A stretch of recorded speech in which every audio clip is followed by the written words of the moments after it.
I'm John Batchelor. This is the John Batchelor Show. Kathy Hochul, the Democrat, defeats Jane Corwin, the Republican, in 26th Congressional District of New York, old Jack Kemp's district. This is significant because this is a heavily Republican district.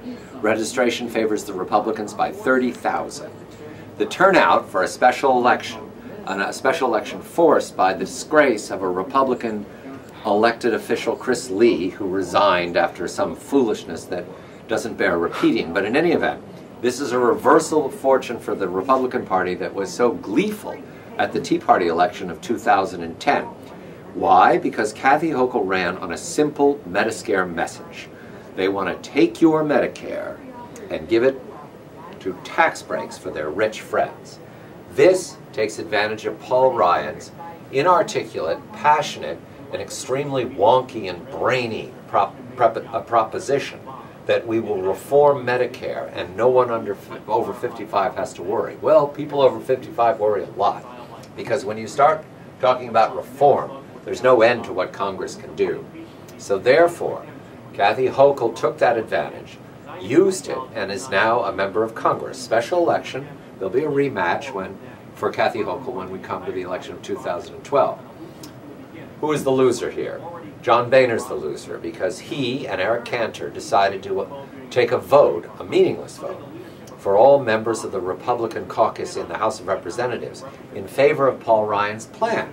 Therefore, every member of the Republican Party in Congress was on the record supporting the plan that Kathy Hochul ran against. There was no reason for that vote. It wasn't going to pass. The Senate wasn't even going to take it up. It was just a gesture. We are the Tea Party. We want to cut. We want to reform. We're for Paul Ryan. Paul Ryan is a brainy person. Good. But this isn't good politics. In fact, a tout I know calls Paul Ryan's plan, which he calls Path to Prosperity, as Path to Minority. Tonight, we have evidence that if Medicare works in May of 2011, it could very well work in November of 2012. John Boehner had his nose bloodied.